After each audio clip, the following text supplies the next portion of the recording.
ኣይኮነ ካባኻ ወፃኢ ታሪኽ የብለየ ብዙሓት ብስጋ ልባማት ብዙሓት ዓበይቲ ምርኡያት ኣይተፀውዑ ንዓይ ግና ውሉድካ ጌርካኒ ነዚ ዓብዪ ክብሪ ቄካኒ ንዓይ ግና ውሉድካ ጌርካኒ ነዚ ዓብዪ ክብሪ ቄካኒ ንዓይ ግና ውሉድካ ጌርካኒ ነዚ ዓብዪ ክብሪ ቄካኒ ንዓይ ግና ውሉድካ ጌርካኒ ነዚ ዓብዪ ክብሪ ቄካኒ ኣየ ክንደይ ተዓዲለ ኣየ ክንደይ እዚ ዓብዪ ጸጋስ ካበይ ኮንኮነለይ ኣየ ክንደይ ተዓዲለ ኣየ ክንደይ ኣነ መነ ጎይታ ኢየሱስ ዝሞትካለይ ኣነ መነ ጎይታ ኢየሱስ ዝሞትካለይ ኣነ መነ ጎይታ ኢየሱስ ዝሞትካለይ ኣነ መነ ጎይታ ኢየሱስ ዝሞትካለይ ኣየ ክንደይ ተዓዲለ ኣየ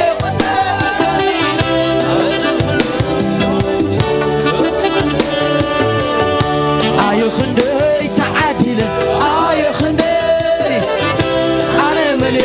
ጎይታ ኢየሱስ ዝሞትካለይ ኣነ መነ ጎይታ ኢየሱስ ዝሞትካለይ ኣነ መነ ጎይታ ኢየሱስ ዝሞትካለይ ኣነ መነ ጎይታ ኢየሱስ ዝሞትካለይ ኣነ መነ ጎይታ ኢየሱስ ዝሞትካለይ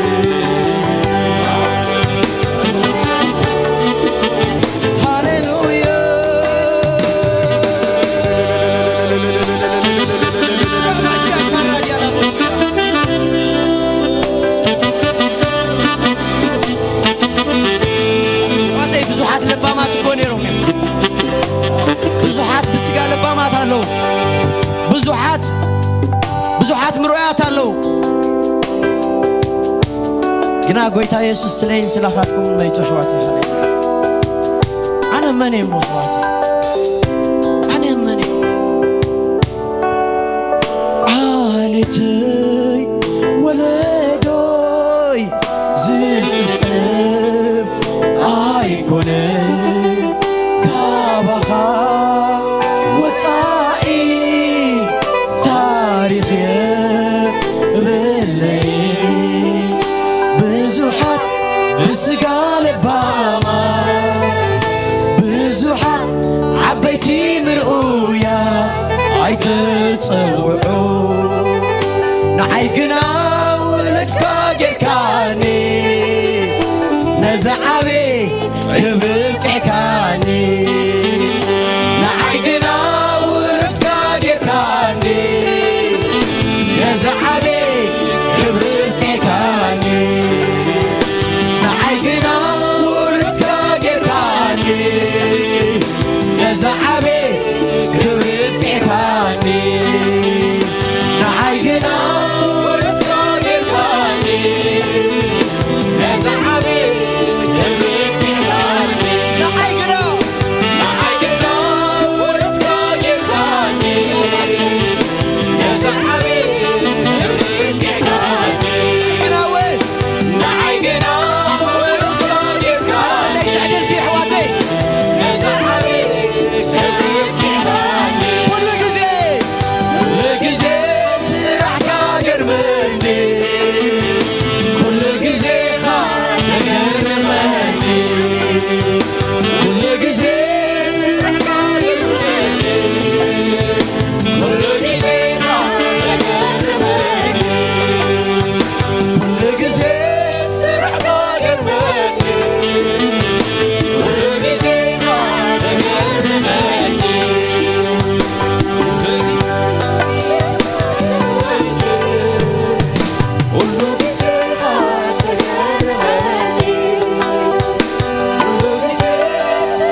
كل جزيها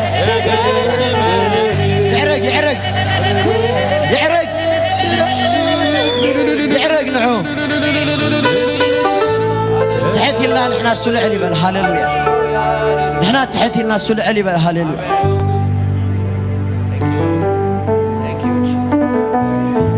اوه هاللويا كندي عابي صقا رخيبا هيوتي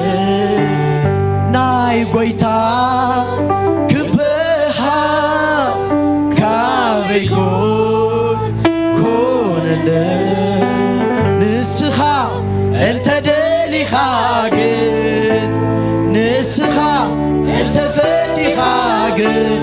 عيتخل كلي نتمسكين لعلا بيكايو نتدخم عبرتعكايو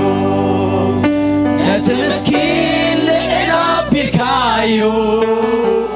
نتدخم عبرتعكايو نتمسكين لعلا بيكايو نتدخم عبرتعكايو نحنا دخماتنا حواتي كنا كريستوس يسوس متيو عبرتعنا هاليلويا كريستوس متيو عبرتعنا هاليلويا بكريستوس يسوس برتوعاتنا هاليلويا عللتا تاقعت نزام لاخزي هاليلويا يعرق نخبره هاليلويا ما شكر ربك السك هاليلويا حواتي لومي أبرخت مديابي حواتي هاليلويا أب أراراتنا نديب لومي هاليلويا مركبنا يسوس هاليلويا كب لنا هاليلويا وطفعات مسل كنتات كنريو خلنا نو حف كبلنا بيسوس ينازلنا حواتي مس يسوس مسو ينازلنا هاليلويا اسكن إذا أملاح زيت عقيت القلتان حواتي هاليلويا أرى يقبوي حواتي أرى خابز الله علي يقبوي هاليلويا نخبرو يقبوي حواتي هاليلويا هاليلويا هاليلويا حجة أخنا مسكنينا حواتي هاليلويا حيلنا برتعنا نسوس لزغونة بقينا أخنا مسكنينا هاليلويا حجي مسكانا هنا نقرب الحواتي هاليلويا كنا مسكنينا هاليلويا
Aloni مسكرة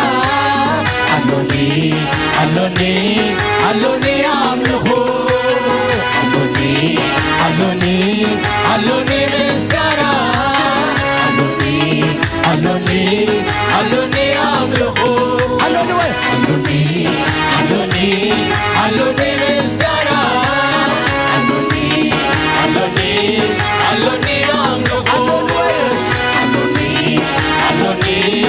Aloni مسكرة علوكم مسكرة Aloni amluhu Aloni مسكرة Aloni amluhu Aloni مسكرة Aloni amluhu خيام لخيكا انت يحزني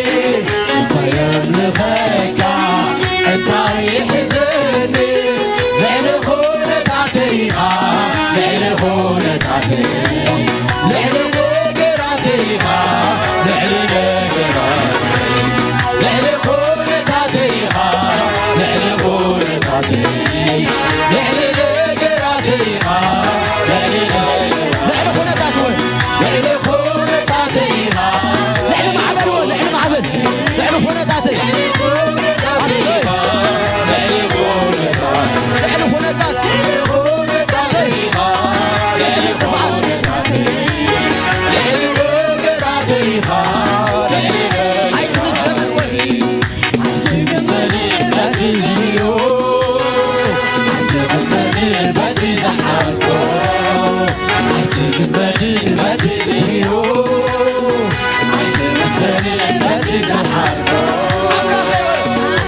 أملاخي سبرويها أملاخي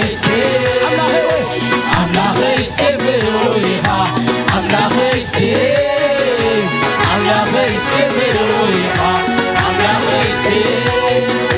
يقبر كالي الناريخو حلو تاريخي إنا ذكركو يوم ونه خلو مبتن تعلقا كسعز العالم تمن بينخا يمون بينخا يقبر كالي الناريخو حلو تاريخي إنا ذكركو يوم ونه خلو مبتن تعلقا كسعز العالم تمن بينخا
I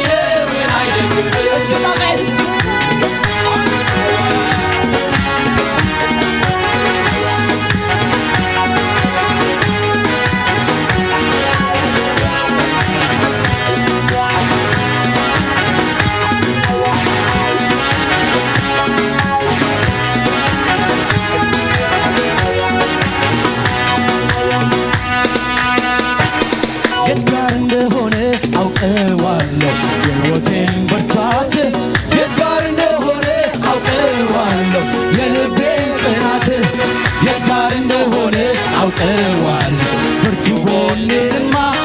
የት ጋር እንደሆነ አውቀዋለሁ ምድር ሰማይ ይስማ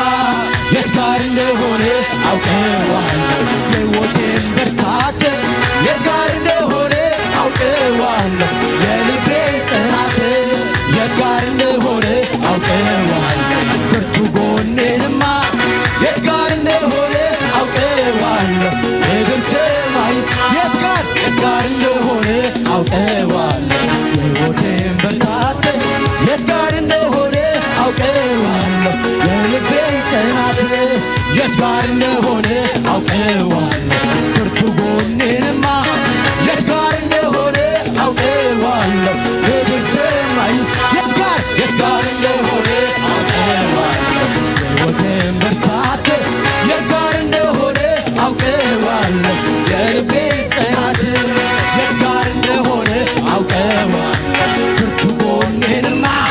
የት ጋር እንደሆነ አውቀዋለሁ ምድር ሰማይ የት ጋር እንደሆነ አውቀዋለሁ የሕይወቴን ብርታት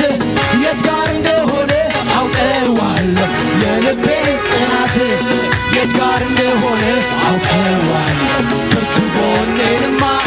የት ጋር እንደሆነ አውቀዋለሁ ምድር ሰማይ የት ጋር እንደሆነ አውቀዋለሁ የሕይወቴን ብርታት የት ጋር እንደሆነ አውቀዋለሁ የልቤን ጽናት የት ጋር እንደሆነ አውቀዋለሁ ሃሌሉያ የት ጋር እንደሆነ አውቀዋለሁ ምድር ሰማይ የት ጋር እንደሆነ አውቀዋለሁ የሕይወቴን ብርታት የት ጋር እንደሆነ አውቀዋለሁ የልቤን ጽናት የት ጋር እንደሆነ አውቀዋለሁ ብርቱ ጎኔንማ የት ጋር እንደሆነ አውቀዋለሁ ምድር ሰማይ ይስማ ኢየሱስ ኢየሱስ ኢየሱስ ያልኩለት ትልቁ ተራራ ሜዳ ሆነ ድንገት ኢየሱስ ኢየሱስ ኢየሱስ ስልማ የትኛው ኃይል ነው ድምፄን የማይሰማ ኢየሱስ ኢየሱስ ኢየሱስ ያልኩለት ትልቁ ተራራ ሜዳ ሆነ ድንገት ኢየሱስ ኢየሱስ ኢየሱስ ስልማ የትኛው ኃይል ነው ድምፄን የማይሰማ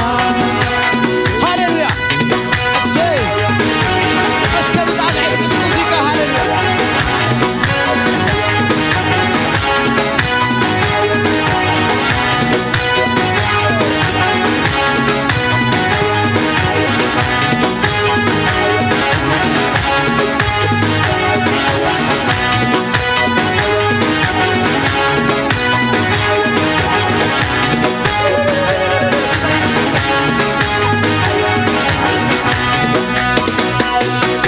በጨመረልኝ ቀን ላይ ቆሜ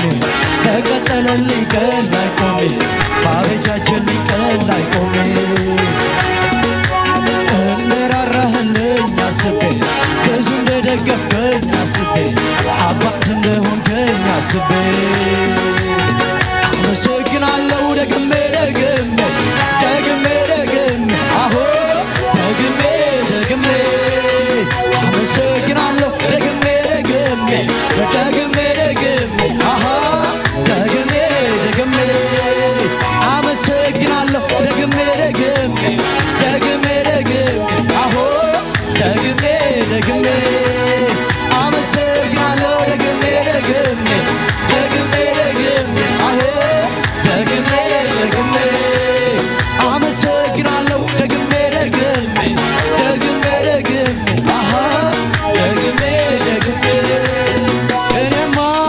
እኔማ ሰላም የኔማ ደስታ የኔማ ሰላም የኔማ ደስታ ከዚህ ዓለም አይደለም በመንፈሱ ነው በብርም በወርቅም አይገዛው በወንጌል ሞኝነት ባመንኩት ቃል ሰላሙ በሆዴ ይፍለቀለቃል። አገዘኝ አገዘኝ አገዘኝ አገዘኝ አገዘኝ